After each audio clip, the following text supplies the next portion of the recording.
You're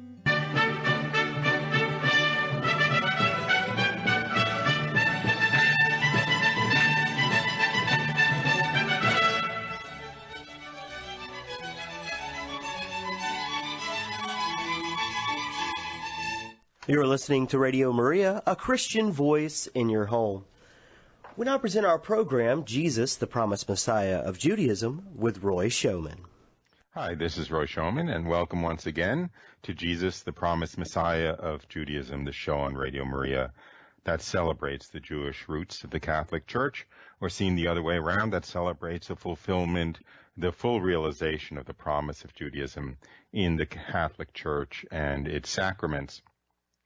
Well, today, again, I have a great pleasure and honor of having on a guest, a very noted historian in an area that's extremely relevant to the topic of the show, who has written a book that's recently been published called The Scholastics and the Jews, Coexistence, Conversion, and the Medieval Origins of Tolerance, specifically about the interaction between the Mendicant orders, the Franciscans and the Dominicans, and the Jews throughout much of the last millennium, I should say, and their role in the in attempts to convert the Jews and the interactions that came about as a result of that. And I don't think I'm going to waste any time and garble his story by trying to put it in my own words. I think I'll invite him to come on the show and say a little bit about the book, and then perhaps give us a little bit of the background lying behind this interaction between the Scholastics and the Jews, that is, the attempts of the Church to bring about the conversion of the Jews and what that was rooted in and what that resulted in, and so forth. So, Dr. Mazza, are you there? I am. Happy to be with you. Well, it's a great honor and pleasure to have you. As you know, was very impressed, in some sense, moved by your book, and as well as, of course, learning a lot. And the only thing I want to caution you is that I'm afraid that perhaps you and I are much more familiar with the context of the world from which the material in your book came from than our listeners, who may not even know about forced sermons or disputations or the kind of the tug and push and pull of the Church's attempts to convert the Jews. So could you talk a little bit about your book and about that underlying background from which it came? Sure thing. Well, the genesis of the book goes back to when I was a graduate student, and I was asked to read different books by contemporary scholars that were highly, highly critical of the Catholic Church and really accused the Catholic Church of anti-Semitism, and particularly for trying to convert the Jews. And particularly they singled out the Franciscans and the Dominicans. And so I did my dissertation, and this is a book that grew out of my dissertation, trying to examine the history particularly of the 1200s when the Dominicans, and to a certain extent the Franciscans, really in an unprecedented way tried to reach out to the Jewish community to bring them to Christ, but not through forced conversion, but rather using reason and by using arguments actually from the Talmud and from the Old Testament. But as you point out, Roy, this is a period in history that perhaps most folks don't know if they haven't gone on to graduate school. That's right, but let's okay, maybe I'll set the stage a little bit. From the Jewish perspective, which I know you know very well, from, if nothing else, from your bibliography, but I know from other sources too. From the Jewish perspective, the attempts of the Church to convert the Jews, which did at times by 20th century standards or 21st century standards use some pretty heavy-handed methods, like forcing them to listen to sermons, right? To listen to apologetics, trying to talk them into Christianity, was oppressive and was a form of persecution of the Jews. And from the Catholic perspective, perhaps, or I don't want to I don't want to anticipate the conclusion, but from the Catholic perspective, of course, if salvation is dependent on the acceptance of Christ, which was the general sense in the church at the time, then the greatest act of charity would be to bring someone to Christ, right? Precisely, and that's what I argue in my book, is that if you actually go back and read these authors who first made these approaches to Jews in a rational kind of debate kind of way, well, for example, let me get concrete here. So it was St. Raymond of Peñafort, who was from Barcelona, Spain, and who was the successor of St. Dominic as the head of the Dominican order, who actually, in a very unprecedented way, wanted to debate, for example, Jewish rabbis, and got Jewish converts to Christianity to debate with scholarly Jews. And he was interested in using he wanted his friars to learn Hebrew so that they could read the Talmud, which was kind of a discovery for medieval Christians that for the longest time they really didn't realize that Judaism had sort of changed from the Judaism of Jesus' day. And it was kind of a revelation to 13th century Christians to realize that the Jews had this big book, even bigger than the Bible in some ways, called the Talmud. And but anyway, using Jewish sources and using the Greek philosophy, they were attempting to prove that Jesus had come as the Messiah, and they wanted to engage them. And as you point out, they didn't use 21st century sort of ways of doing this. The king of King James of Aragon forced the rabbi to participate and forced people to come listen to this. But for its time, this was sort of an enlightened approach insofar as both sides were actually given a hearing, and in 1263, the debate that I have in mind is from Barcelona in 1263. Rabbi Moses Nachmanides was allowed something of a free hand in his defense of Judaism, as it were. But one of the underlying theses of my book is that what brought the Dominicans to do this was their Dominican charism, right, to save souls and to have charity for souls. St. Dominic, when he founded the order, he actually, even before he founded the Dominican order, he wanted to go and preach to the pagan Cumans living in Eastern Europe. And so contemporary witnesses testified to the fact that these early Dominicans, at least, they had a great caritas, right, supernatural love for those who had not yet known Christ the way that they had. So it was a genuine missionary attempt out of charity, although the manifestation of that sometimes had unpalatable aspects. Correct. And another thing that I argue in the book is that contemporary scholars, they really don't understand,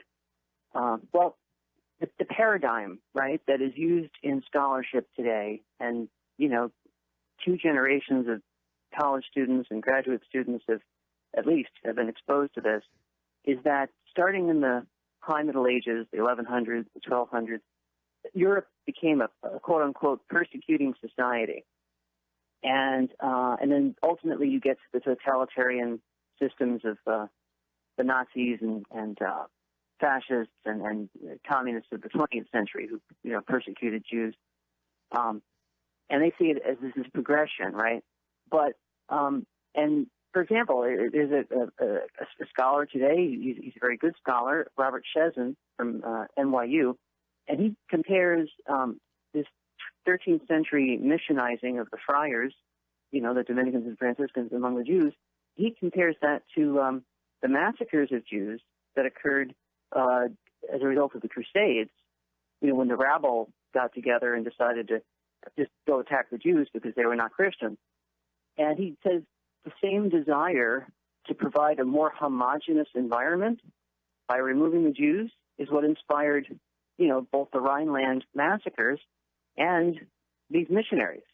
And for me, as a graduate student and today as a scholar, I thought that was just an oversimplification of it. And so I went to trace the roots of this missionary effort. And what I found was, I'll just boil it down. We can go into more detail maybe later, but you have to understand the Middle Ages in general, that for centuries there was the Dark Ages when Europe was bombarded by invaders, whether they were Goths or Vandals or Vikings. And Europe had a siege mentality. And so in a real way, if you wanted to save your soul, you kind of had to become a monk, or at least that's how the monks saw it.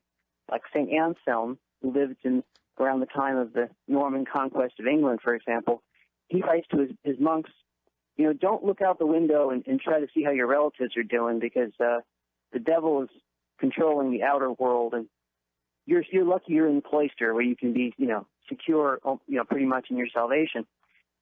It was a siege mentality that kind of affected evangelization, or rather prevented evangelization. It's kind of hard to do that when there's really no cities and there's really no, money is not being used. But a century later, in the 1100s, it's a very different milieu in Europe, where there's no longer all these invaders. In fact, towns are making a comeback, and capitalism is making a comeback, and population is booming. And so monasticism had to change. And so we still have the cloistered monk, but in addition to the cloistered monk, we begin to get the evolution of the friar, or the friar preacher, which is what the first Dominicans were. And at the same time, we begin to get heresy, because the common people or the lay people become more learned than they were in the Dark Ages, and they come across these I was going to say new ideas, but old ideas repackaged in new forms. For example, there was a heresy called Catharism, or Albigensianism, which was basically something that St. Augustine had dealt with 1,000 years earlier, but it made a comeback, especially in the south of France. And it taught that the flesh was evil and only the soul was good, and they encouraged assisted suicide and all kind of crazy stuff. So I guess what I'm trying to get at here is that it began to dawn on good Orthodox Catholic thinkers that the lay people are capable of spirituality, of holiness. And so they began to write these manuals for preachers to preach to the lay people. And they began to write manuals for confessors to use, in helping lay people. It's because the environment had changed, you see. And then what I argue in my book is that it was only the next logical step to go out and preach to non-Christians. I mean, if lay people are capable of sanctity, perhaps the Jews are, perhaps the Muslims are. And so there are these 12th century thinkers who argue that we have to take up the burden here.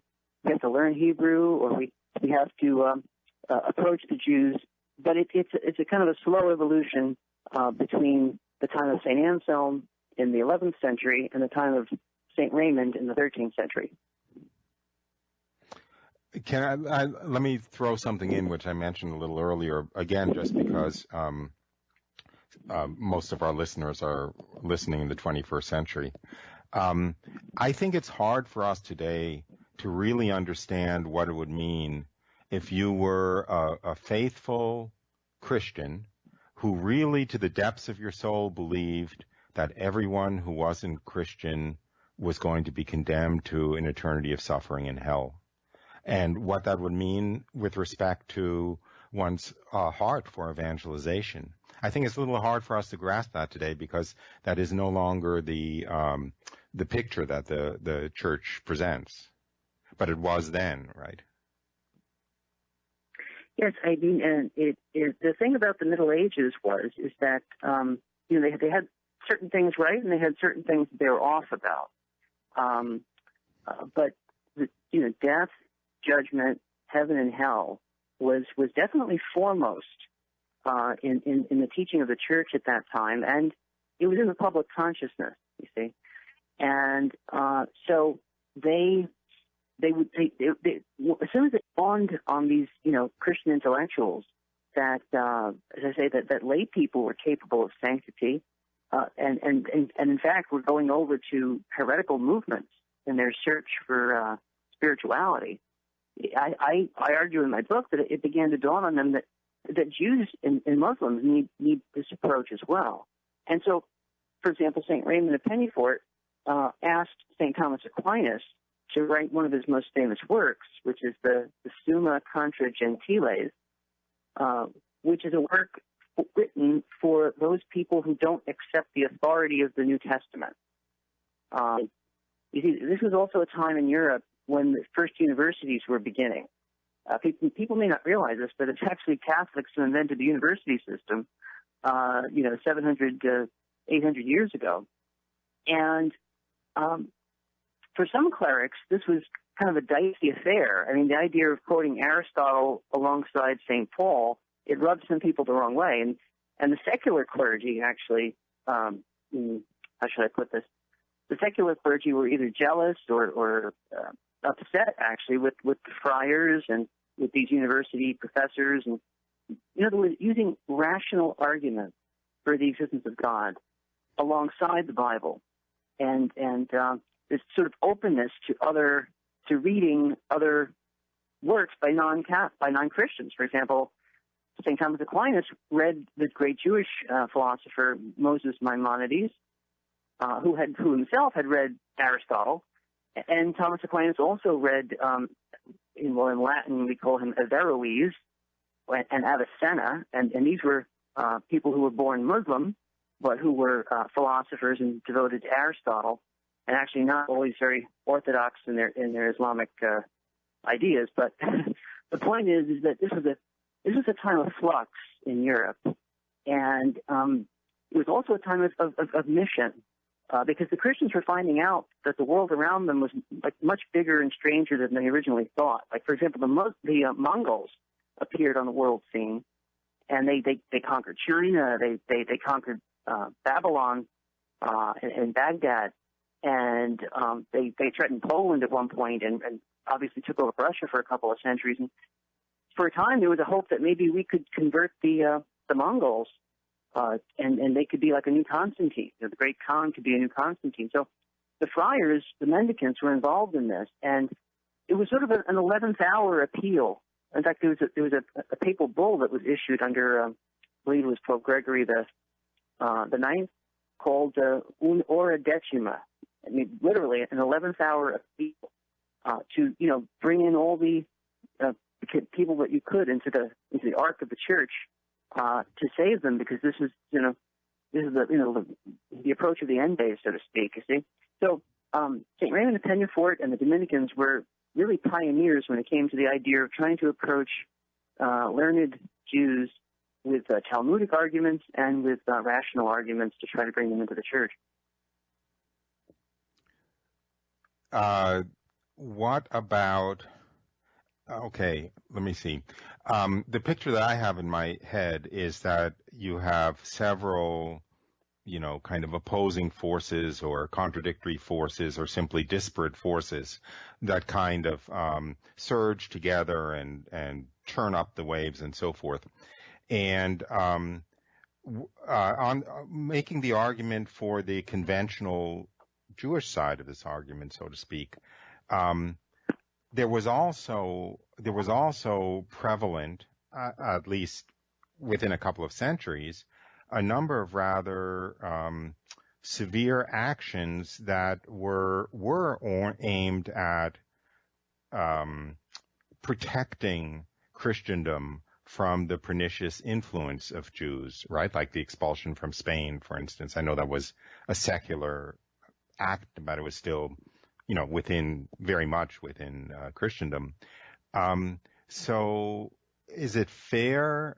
This is kind of a leading question, but is it fair to present all of this activity towards the conversion of the Jews in the context of concern for the good of their souls, or was some of it also out of concern for protecting Christendom against the Jews? A good point. Yeah, we don't want to whitewash history either. And so in one of my chapters in my book, I mentioned the Fourth Lateran Council, which took place in the early 1200s, in 1215. And at the Lateran Council, It's the first time, I believe, that Jews are actually mentioned in the documents of a ecumenical council. And what's interesting about it kind of represents it's a good way of taking Europe's temperature at this point. Like using it like a thermometer to see what's going on. The Fourth Lateran Council solemnly defined that Jesus becomes present in the Eucharist, right? That transubstantiation occurs, and that this is a dogma that all Catholics have to believe.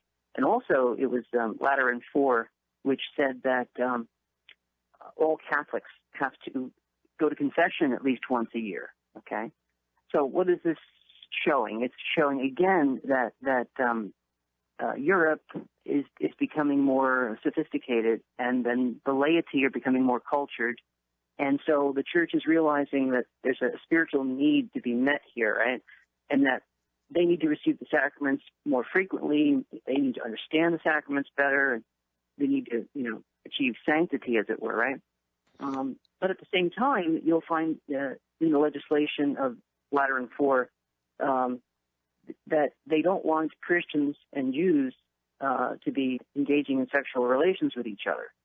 And they don't want they don't want kings, for example, using Jews in their government and putting them over the authority of Christians, And they don't want Jews having Christian slaves. And so they say that Christians, they basically Lateran IV and Pope Innocent III, and then Pope Gregory IX, who's actually, he came later, but you see the papacy urging kings across Europe to have the Jews wear some sort of identifying clothing so that Christians presumably won't make the mistake of having, relations with them, and things along those lines. So, again, a 21st century scholar reading this often puts it in terms of more of a 20th century context in terms of persecution.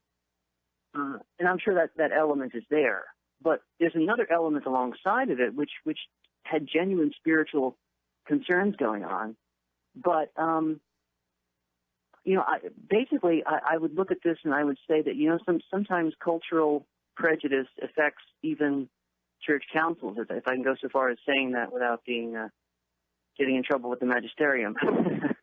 I think that sometimes just because I would argue, and again, I could be corrected on this, but sometimes there could be good and things from the Holy Spirit in a council or a synod, right? That, like, for example, that the Eucharist is the body and blood of Christ. And then alongside those very same canons, alongside those very same synod documents, you could have things which are fallible because it's public policy, so to speak. It's not dogma. I don't know if I'm coming across clear or not. No, that's right. That is a matter of discipline or recommended behavior rather than faith and morals per se. Right. Exactly. Although I didn't invite you on to be the devil's advocate or to play the devil's advocate, but one can make the argument that sometimes church councils affect culture. It's not only the other way around. And there was a lot of anti-Semitism, at least in the general sense, that came out of church councils, starting, I believe, the Council of Nicaea in the 4th century, imposed automatic excommunication on a Catholic for eating or having conversation with a Jew. So, yes, you do come across these sort of things, which again in the 21st century strike us as extremely odd. And again, you really do have to do the mental gymnastics and put yourself back in the shoes of people that were living at that time. It doesn't excuse entirely what goes on, but you do have to try to put yourself back into the parameters of what was going on in their consciousness. Yeah, I will say, and I will defend in some sense these unsavory actions. I have another mental context that I use, which is a little bit speculative, but I actually, when I look back on the history of the interaction between the Catholic Church and the Jewish community, and I see all of this enforced separation and heavy-handedness over centuries, And then I see the teaching of Paul in Romans 11 about how essentially the Jews are being kept from conversion, are being kept separate until the time immediately preceding the second coming, because God wants the church at the time of the second coming to be composed of Gentile and Jew reunited just in time for the second coming. Makes me think that there may actually be, in some sense, a interest of the Holy Spirit through these centuries in keeping the two communities separate, in order to keep the Jews as a separate, identifiable, religious Jewish community until the time for their wholesale conversion before the second coming. Yes, I think there's something to that. I don't know if this is a topic that's come up previously on your show, but certain Christian thinkers, for example, like St. Bernard of Clairvaux, and then certain papal documents that I cite in my book, point to a belief on the part of churchmen that, of course, Paul talks about how there's a remnant, right, that will be saved, and we know that's one of the signs of the end times is that Jesus can't return until that remnant of the Jews has been converted back to him, and so the fullness of the Gentiles has to come in first. But what I'm getting at here is that St. Bernard, for example, refers to the Jews as living letters of the law. In other words, that God has allowed the Jews to survive as a separate, identifiable people to actually give credence to the gospel witness that Jesus was the Messiah, that he was crucified, died, and rose again on the third day. In other words, if there were no more Jews left in the world, and the Christians, for example, wanted to persuade the Arabs that Jesus was the Messiah and that he really was crucified, he really did rise again the third day, if there were no more Jews around, then they could say, oh, well, you made that up. You made that stuff up. But the fact is actually a living people who reveres Isaiah, who reveres the prophets, and who can, you can open up their scriptures and see these prophecies, is one of the reasons why God has kept them around as witnesses, so to speak. And in fact, I've got a great quote that I found during my research, which I put in the front of my book, from Pope Innocent IV. Now, Innocent was condemning an act of anti-Judaism, anti-Semitism that occurred in France, where a bunch of Jews got massacred by Christian knights. And in his letter, he says, in his response to that, Innocent says the following. He says, if the Christian religion were to give careful heed and rightly analyze by use of reason how inhuman it is and how discordant with piety for it to afflict with many kinds of molestation and to smite with all sorts of grave injuries the remnant of the Jews, to whom, left as witnesses of his saving passion and of his victorious death, the goodness of the Savior promised the favor of salvation, it would not only draw back its hands from harming them, but as a show of piety, and for the sake of the reverence of Christ, it would at least extend the solace of human kindness to those whom it holds, as it were, in tribute.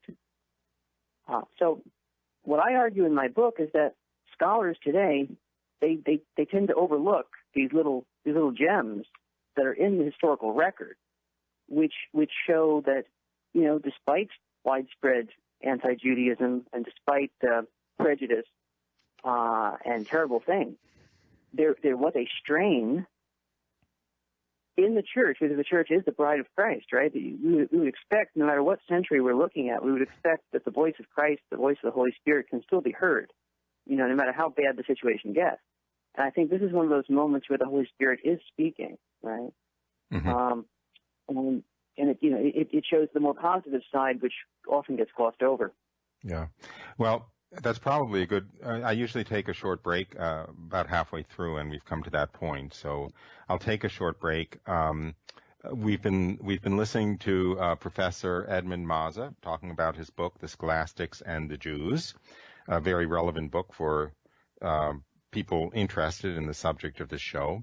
It's published by Angelico Press. I believe it came out only this year. Is that correct? 2017?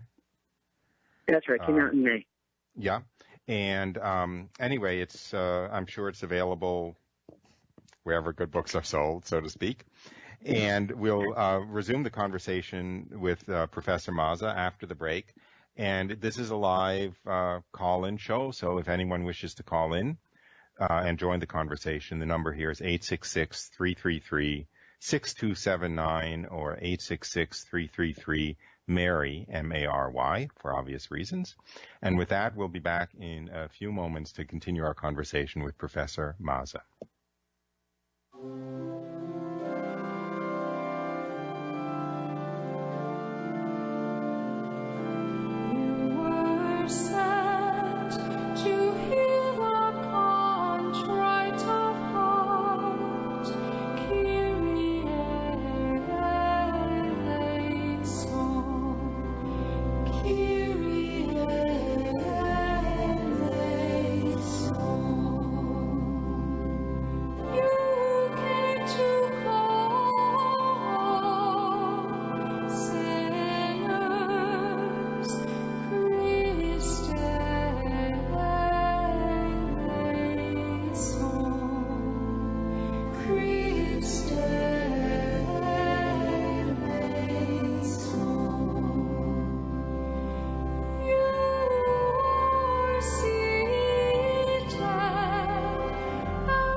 You're listening to Radio Maria, a Christian voice in your home. We now return to our program, Jesus, the Promised Messiah of Judaism, with Roy Showman. Hi, welcome back. We've been talking today with Professor Edmund Mazza about the Scholastics and the Jews, the interaction between the mendicant orders and the Jewish community and the attempt to convert the Jews over much of the second millennium. But I believe we got a caller who called in during the break. Are you there?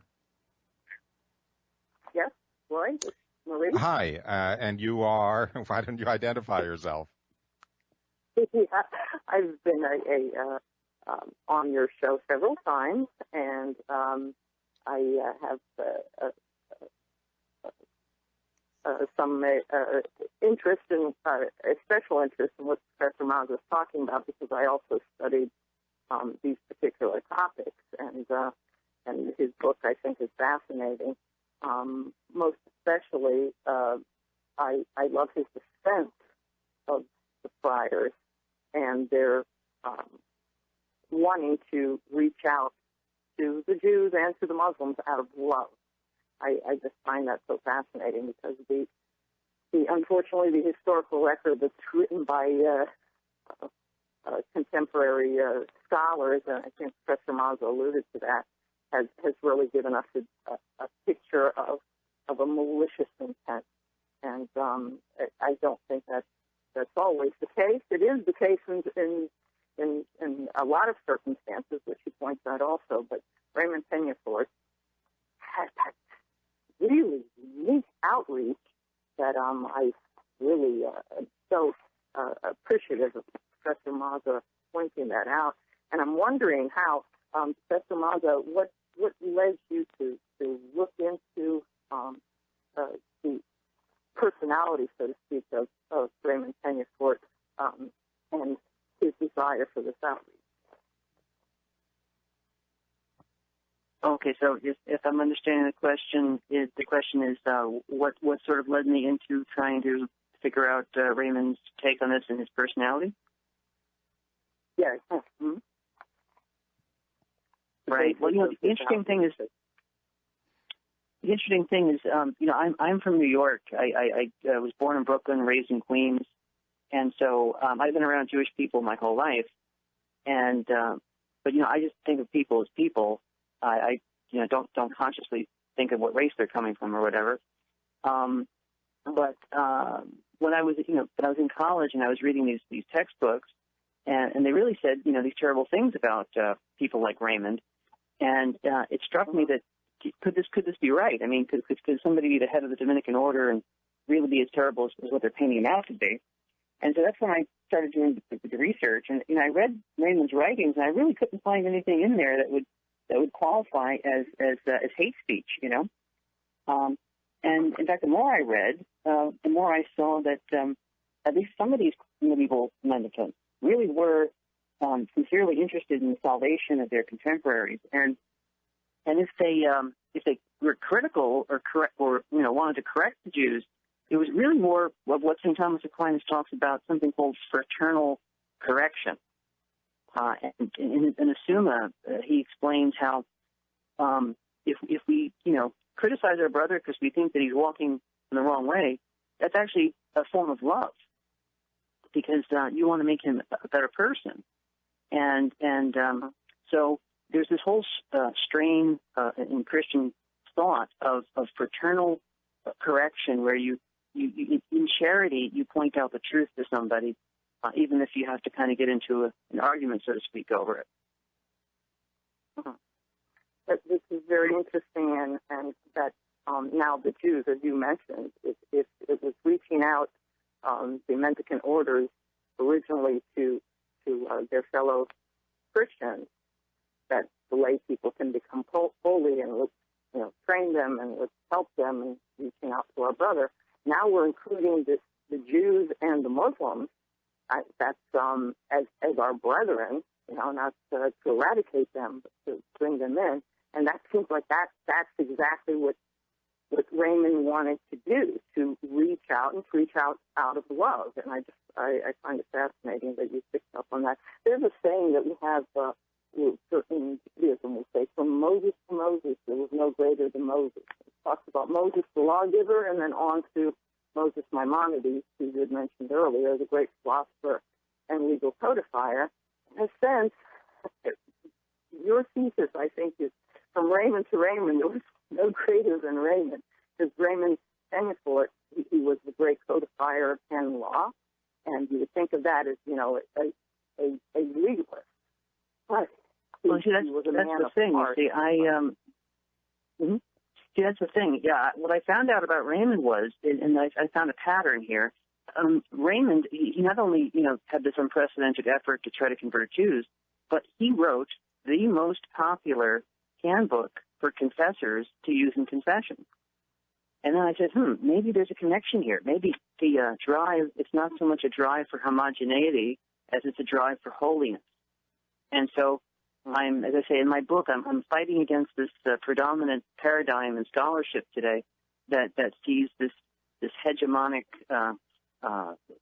dominance, right? This persecuting society. And of course, that's always a certain element that's going to be in the mix when fallen human nature is at work here. But I think that there were, brighter angels also at work here. And so what you find is that many men who worked on manuals for confessors to use in confession were the same ones who were promoting outreach to the Jews. And for me, the primary sources, the historical sources underlie, that was the genuine thing that inspired, at least at the beginning, these outreaches to Jews. For example, there was he's not very well known. His name is Thomas Shobham, and he was a student at the University of Paris, and then became a cleric, and he also wrote a very famous manual for confessors to use to bring penitents closer to God, right, to help save their souls. And but he also wrote a work on preaching, and there's a connection here, as I say. By the 12th century and the 13th century, it was dawning on churchmen that lay people were capable of achieving sanctity, and so they needed better sermons. They needed guidance in the confessional. And in this, let me give you a brief quote here from his Art of Preaching. And he says, but again, it is asked in general whether there should be preaching in all places where there are none but infidels, both in Judaism and paganism. And it seems that the universal church may sin in this by failing to preach. But again, it is asked why there may not be preaching for the Jews when they may be compelled by princes and by the church to hear preaching, and there may be hope that some of them might be converted to the faith. To this, certain ones say that pearls should not be cast before swine, because it is clear that they are so incorrigible and obstinate in their hardness that no progress is possible if there be preaching to them. But who can be certain of this, when we often see many Jews converted to the Lord without preaching, whence there may be great hope that still more might be converted through preaching. And so, you see, it's a very complex situation going on here, and some people just have these stereotypes, right, of Jews, and they don't want to be bothered with them. But I argue that these men who are deep theologians and who want to bring the laity to a deeper understanding of God's mercy through the sacrament of penance and preaching, they are realizing here that they've got to go out and save infidel souls as well. Wow. That's really beautiful. I'm afraid, Marie, we're going to have to let you go on because we have several more callers, which is a rare treat. So, okay. Thank you for taking my call, and thank you, Professor Mazza. It's a fascinating presentation and fascinating book. God bless. Thank you. God bless. Could we have our next caller? What's your name? Simon, okay. Did you have a comment or a question? Simon says, well, I'm so glad to bring this topic of the history of the Judaism in the medieval Europe, because I think this is one of the most understudied and probably one of the most misrepresented, subjects within the Catholic Church, and it has been used, against Catholic Church for so long. And I just hope that people would, spend more time, writing books and publishing the whole interaction between the state and the Jews, especially in the 12th and 13th century around the Black Plague, because it's very different from what is being repeated in the. Do you have a comment on that, Professor? Yes, that was my thinking. And as I say, when I did my research, I came across all these quotes that I had never read in the critics. For example, here's a completely separate quote from the one I read earlier. This is from Pope Gregory IX, who's the one who gave the approval one of the popes who gave the approval for the Franciscan orders. He says, although the perfidy of the Jews is to be condemned, nevertheless, their relations with Christians is useful and, in a way, necessary. For they bear the image of our Savior and were created by the Creator of all mankind. They are, therefore, not to be destroyed, God forbid, by his own creatures, especially by believers in Christ. For no matter how perverse their midway position may be, their fathers were made friends of God, and also their remnant shall be saved. And such kindliness must be shown to Jews by Christians, as we hope might be shown to Christians who live in pagan lands. So for me, this is proof of a specific kind of tolerance, a medieval Christian Catholic notion of tolerance, where, today tolerance is, you've got your opinion, and what's good for you is good for you. What's good for me is good for me. As long as you don't punch me in the nose, you can do whatever you want, right? But logically speaking, we can't both be right. Right? The person who says marriage is between a man and a woman, and the person who says marriage can be between a man and a man, you can't both be right. Somebody's got to, got to be right and wrong. So in the Middle Ages, they knew, they called it like they saw it. They said, well, there's the fullness of truth, and then there's degrees of error. Nevertheless, you can still be tolerant of people that you believe are in error. You can still love them with kindness, you see. And as a matter of fact, as I say here, the popes are going so far as to compare the Jews to a sacrament. I argue in my book that a sacrament is a sign, a symbol of something from the past, from the present, and the future, right? Like the Eucharist, for example. It points back to the past, to the Jewish Passover. It points to the present in which we receive Jesus, and it points to the future when he's going to raise us up on the last day. And in a certain sense, that's what the Jews are. They bear, according to this Pope, they bear the image of the Savior. Their fathers were friends of Christ. At the moment, they're not believing in him, but in the end, the remnant of them shall be saved. Wow. Wow, that's beautiful. Well, thank you very much, Simon, for that comment and also for eliciting that very beautiful response from Professor Mazza. Do we have yet another caller? And if so, could you introduce yourself? Hello? Hello? Yes, your name, Hello? please? You're on. Oh, yes. My name is Daniel. Oh, Daniel. And I'd like to ask you yeah. Hang on. Let me take it off the speakerphone. 1 second, please. Yeah, that would be good. Thanks. Okay, now I can hear you better. Okay. Okay, yeah. 2 questions. Actually, I spoke to you. You returned a call that I placed to you a few months ago. I was asking you about if it was necessary for devout, pious Jews to live in Israel to be there at the second coming, and if the grace of the mass conversion of the Jews that the Catholic Church speaks of in the Catechism, if it was necessary, does it apply to Jews that live outside of Israel, who deliberately live outside of Israel with no intentions of wanting to live in Israel? And your answer was kind of confusing. So I want to present it to you again. It's a difficult question. Okay. That's the first question I'm going to ask you. The second question I want to ask you about is dispensationalism and the 1,000-year reign of Christ on earth, and the evangelicals' tribulation theories and all that. But first and foremost, is it a virtue or a religious requirement for devout, pious Jews who live in Israel to await the Messiah, for those that believe in the Messiah? Well, I will address that question, and I think I may leave the broader dispensationalism kind of question for having a guest on who actually will be able to answer it with more depth than I would be. I would be kind of flailing in the wind.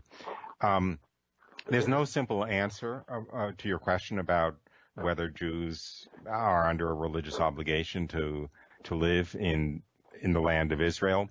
Because for one thing, Judaism doesn't have the advantage of the Catholic Church in having a magisterium and having a single authority which teaches everything. So for instance, in the beginning of Zionism, religious Jews were very much opposed to the state of Israel because they thought that the return to the state of Israel should await the coming of the Messiah, or the time of the coming of the Messiah, which they didn't think was yet. So they thought it was jumping the gun and was contrary to proper religious observance, so to speak, to try to reestablish the Jewish community in Israel at the time.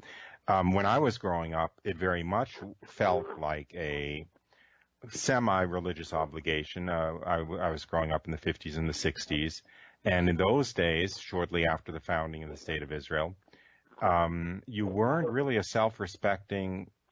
I mean, I'm speaking subjectively, so I'm talking about the circles around me. I don't know how universal it was, but you weren't really a self-respecting American Jew if you didn't consider making Aliyah, as it was called, to Israel, moving to Israel. And almost every Jewish teenager who took Judaism seriously that I knew went to Israel at some point as a high school senior, in between high school and college, as a college freshman, to explore the possibility of moving to Israel. It did kind of feel like you were a second-class Jew if you did not move to Israel, or at least explore it. And but that, as I say, I mean, that was, I think, in part a outgrowth of the excitement of the time of the formation of the State of Israel.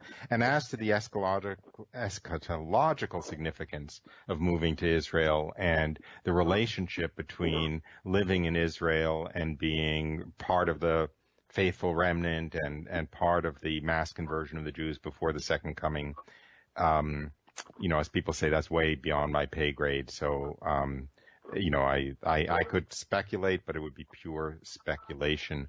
And I'm perfectly happy. I don't want to put you on the spot, Professor. If you have any thoughts on our caller's question, you're more than welcome to mention them. But if you don't, that would be very understandable too. Well, my first thought, I'm very happy to be speaking with you and your audience today because, according to some people, today was going to be the end of the world. Yes, and so there's still time. And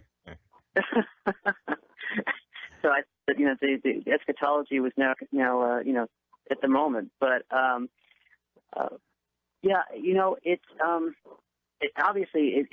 it's a very deep question, and we can't really address it right now, except to say that there is this broader question of whether even, and I'm not necessarily qualified to answer it, but there is this question of whether because Jesus has come and fulfilled the law, whether just as Jews, still have to follow the law. I mean, there's this whole question, right, of whether there is any enduring commands still going on, right, that you have to follow what was set down by Moses, But, that's probably better for another show. Well, also that I think, I don't know if you mean among Jews who recognize that Jesus was the Messiah, or whether you mean from God's perspective among Jews who don't. I mean Jews that don't recognize Jesus as Messiah. Okay. The unbelievers. Yeah, I think the. Well, anyway, never mind, because it is kind of speculative. But I think the letter to the Hebrews makes it hard to really maintain that the old law is still in force, so to speak. Also, because it's so relevant to this last topic, I'll say it. It's a theme in your book that we didn't get to. And by the way, I can't recommend too highly The Scholastics and the Jews by Edmund Mazza, M-A-Z-Z-A. If you're interested in this topic, although I will warn our readers that, as you could tell from this conversation, Professor Mazza, unlike me, is a serious academic and a serious scholar. And this book, although it's very readable, shows signs of serious scholarship. So it's, it's not light reading, but it's very, very worthwhile. If the folks have trouble sleeping, you may want to read this book before you go to bed. Oh, it's really good. But you bring up something in your book which is actually at the heart of the question that just came up, which is the fact that the Judaism we have now is not Old Testament Judaism. It's rabbinical Judaism that emerged, you could say, in the 2nd century, 3rd century after Christ. And so when one asks whether Jews are required to follow Judaism, if they don't recognize Jesus, are you talking about Old Testament Judaism, which requires temple sacrifice, which is impossible? Or are you talking about Talmud or rabbinical Judaism, which was made up? I mean, it was really invented, a couple of centuries after Christ. So, are you saying that rabbinical Judaism was divinely revealed, even though Christ had already came? And if you're not saying that, it's hard to make the case that God requires adherence to it. Does that make sense, Professor? That makes perfect sense. I think you put it very well. Well, anyway, this is my least favorite moment of the show, which is we're at the end of the show. We've run out of time. So I want to thank our listeners for listening, but I also want to give Professor Mazza a last word if he wants to give one.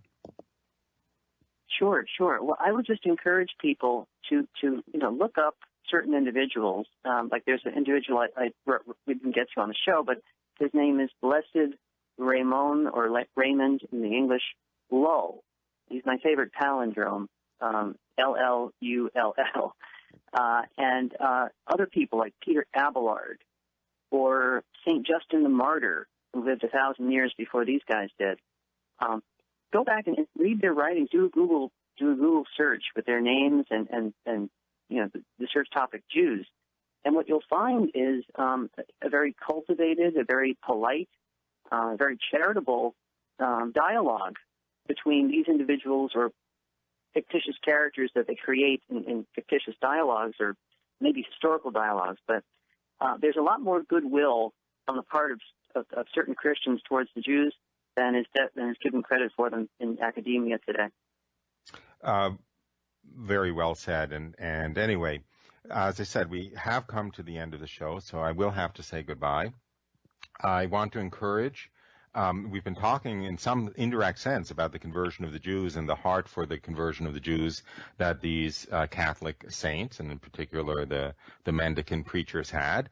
And we may not be in a position to force Jews to listen to sermons in the synagogue on Saturday afternoon or Sunday afternoon, or even walk around debating with them, but we can all certainly take a leaf from their book and have it in our heart to pray for the conversion of the Jews. We know that Jesus is the greatest gift that God ever gave mankind, and we know that God gave him to mankind through the Jews, that we all owe the tremendous gift of Jesus to the Jews, and it is long past due that we return the favor and bring them the fullness of life, the abundant life themselves, which they brought to all of us. So with that exhortation, I'll leave you for today and ask you to join us again next week on Jesus, the Promised Messiah of Judaism on Radio Maria.